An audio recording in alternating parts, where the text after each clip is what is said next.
Here is my presentation that I gave at Enskilda Högskolan in Stockholm in November 2024. As you can see, it's about Gustaf Aulén and his involvement in Norway and World War II. It was for a conference at the school that was entitled Youth, Migration and Diversity. The church's work in Sweden, and I was particularly looking at refugees, and that was the kind of theme that I had. But I used it as more as a historical study here about Gustaf Aulén.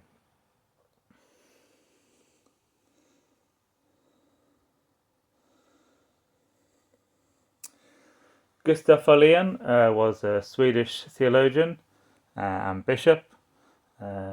He was born in 1879 and died in 1977, and he's most well known for his book Christus Victor, which was written in 1930 when he was Professor of Systematic Theology at the University of Lund. But shortly after that, he became Bishop of Strängnäs in 1933, and it was during this time as a bishop that he developed perhaps his second most famous contribution to theology, his Lex Creationis, an interesting take on the Lutheran first use of the law. It was formed by Aulén in response to the political events going on in Europe, and in particular, it's usually considered that the Italian invasion of Abyssinia on the 30th of June 1935, which was a defining moment for Aulén that led to him to reconsider his use of the law and how he would respond to the political crisis that Europe was descending into. We can see here that some of those ideas first came into the book Spanningstjänsten, which was written in 1939, and also clearly seen in De Allmänliga Kristen Tron, which came out in its fourth edition in 1943 during the war period. And it's this fourth edition that is the first English edition of his book, The Faith of the Christian Church, in which this Lex Creationis is clearly outlined. Engdahl, in a paper in 2019 in Svensk Teologisk Kvartal, he suggests that Aulén didn't really translate his ideas into political action, and I would disagree there, and I'll show in this little presentation some of the ways in which he was actually involved trying to counter the German invasion in Norway through his theology and action. But let us take a brief moment first to look at the underlying theology, this Lex Creationis.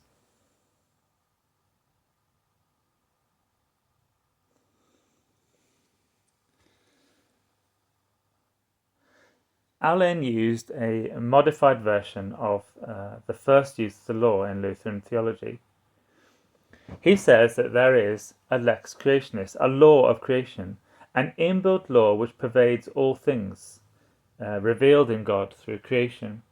It is God's will that there should be order and not chaos, prosperity and not destruction. This is God's loving will. And the fact that it was given in creation gives it a universality. This was very important for Aulén's project because it meant that all people, whether they were German Lutherans or Russian Marxists who were involved in aggressive actions in Europe, were bound to it. This revealed law is the same as the law of creation, a law of love, and shows God's intention for us as his creatures. However, sin disrupts this law. It cannot always be seen, nor is it followed in every stage in human history. So God has given us agencies, and by this Aulén means primarily the state. Remember, the Lutheran Church at this time of Sweden, the Lutheran Church of Sweden was the state church, and the state is designed to help lead us towards God's created law. However, because of sin, it may fail to do this, and therefore it was right for Aulén as a bishop to question them. We can see here a tension in Aulén's worldview, an inbuilt dualism. There are good forces and there are bad forces competing against each other. And here we see the same dualism that is very prevalent in the Christus Victor book. The Christian's role is to live out of God's victory where evil is defeated and battle against evil, however it may present itself. And in Aulén's case, he means in the political motions of the 1930s and 40s.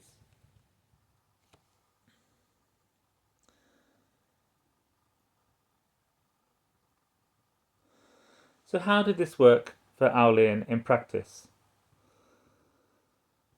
We can look, and I'm particularly using the work by Jonas Jonson, his biography of Aulén, which came out in 2011 in Swedish, and it's called Biskop or Motståndsman, that is the bishop and the opponent, as a rough translation. It was an excellent biography of Aulén, and I'm using a lot of data from that in this next section here, where I look at what he did practically in response to the German invasion of Norway. Aulén was alone in northern Sweden in a town called Åre when he heard that German forces had attacked Norway on the 9th of April 1940, and he immediately wanted to contact Eivind Berggrav, the Archbishop of the Norwegian Lutheran Church. He was Aulén's closest friend in Norway, apart from his in-laws, as Aulén was actually married to a Norwegian woman, Christina, who was mainly known as Titi. He was not able to visit Berggrav or Norway straight away, but him and Berggrav had already talked many times about these issues. In fact, Berggrav says that it was his Aulén's book from 1939, Spanningstjänst, that inspired him in his approach to dealing with the issues of the time. In it he saw that the church was to be active in God's fight against evil powers. And so shortly, one of the things Berggrav did after the invasion was he organised an ecumenical council.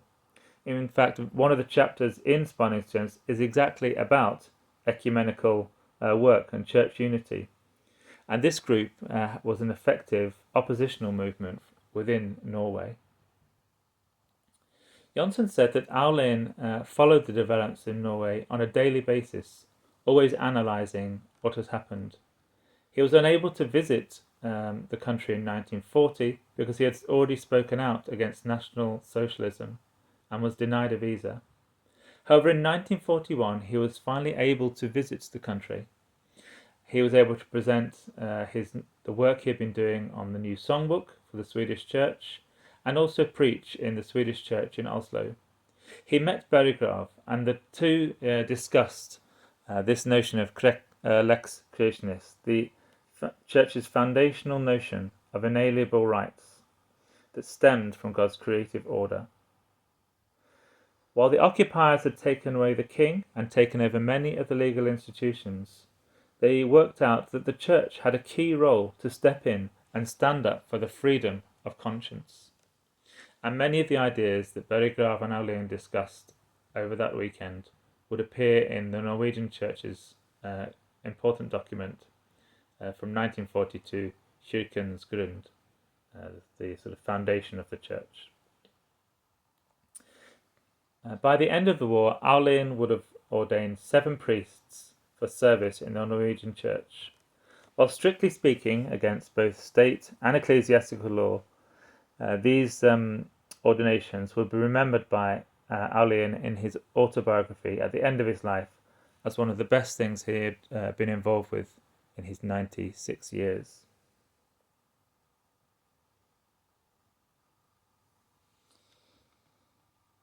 But Aulén's support for Norway didn't just stop at theological discussion or support for the Lutheran Church in Norway. Jonson says that Aulén kept Swedish bishops, politicians, and other political makers in Sweden updated with developments in Norway. And by keeping the Swedish people informed about the situation in the country, he was also able to indirectly weaken sympathy for Germany. Aulén was furthermore involved in speeches, seminars, demonstrations, newspaper articles, financial collections, as well as contact with refugees, according to Jonson. As the Bishop of Strangenäs diocese, he was enabled to get the whole diocese involved in the struggle. That included the training of police, or perhaps more correctly, military personnel, as you can see from the photo that is taken in Motståndsman, which is in Strangenäs diocese. And Aulén visited there on several occasions. He also was able to influence the diocese in helping to set up a centre for the reception of Norwegian refugees in the diocese in the town of Vinoke. It is thought that up to 70,000 Norwegians fled the country to Sweden during the Second World War. And in the small picture you can see there with the Norwegian and Swedish flag, this represents, this is a photo of an event that took place in 2022 at Vinoke railway station, where they unveiled a plaque to commemorate the 43,000 Norwegian refugees who went through the town between 1942 and 1945, and their details were processed in this refugee centre. They were housed in the first instance in Skisæter Slott, a castle, it's a literal translation, maybe a stately home, in English, better English translation. Here they were registered, given a medical examination, interviewed, and given a passport which enabled them to travel further on into Swedish cities. This was significant in its own right, but it was also significant in terms of Sweden's engagement with the refugee issue. Really, at the beginning of the war, Sweden had a negative attitude towards accepting refugees, wanting to maintain a completely neutral status. However, the experience of meeting Norwegians coming over the border changed their attitudes to fleeing persecution. So we may say that this first centre in Vinoke had an important role in laying the foundation for the future actions of the Swedish government in accepting refugees warmly in the post-war era. The support that Aulén was able to raise was economic and practical. For example, Jonson says that 10,000 kroner were raised as a financial gift to support the rebuilding of Molde Cathedral, which had been destroyed during the war. And it was Strangenäs diocese, Aulén's own diocese, that gave more than any other in the country. In 1942, persecution increased in Norway, leading to imprisonments and allegations of torture. And that led to a huge increase in refugees moving from Norway into Sweden.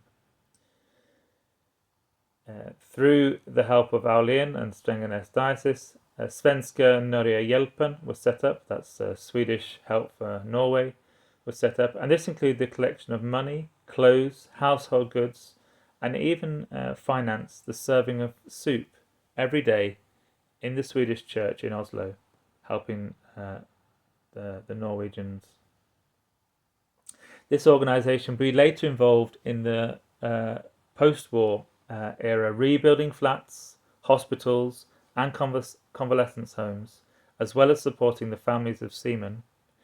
It is believed that it raised 1.35 billion Swedish kroner by modern day figures.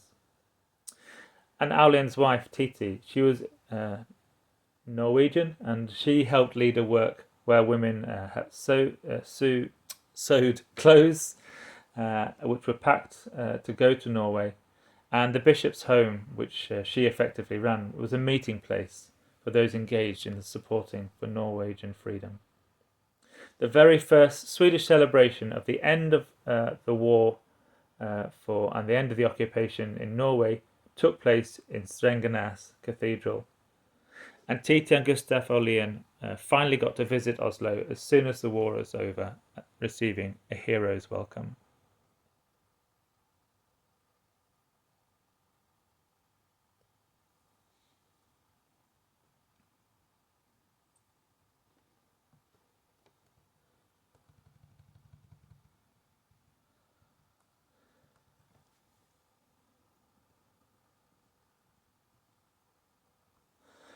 Aulén's support for Norway is surprising in some respects when we consider that Sweden was a neutral country during this time.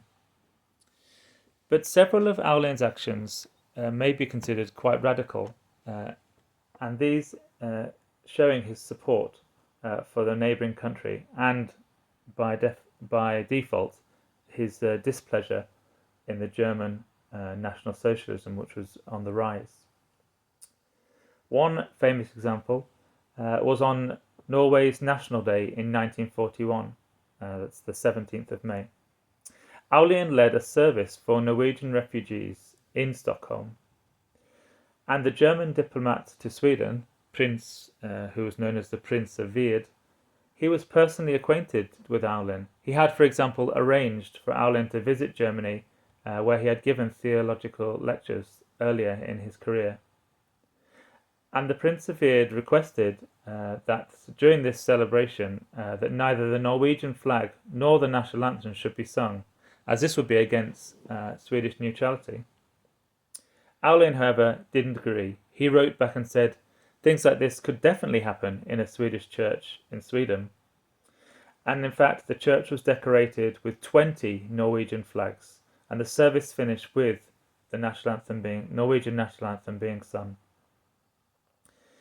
It's important to realise that in doing things like this, Aulén took personal and political risks. After the war, Aulén was informed that 4 Gestapo officers had been arrested in Malmö under suspicion that they were travelling to Strengenäs in order to murder Aulén.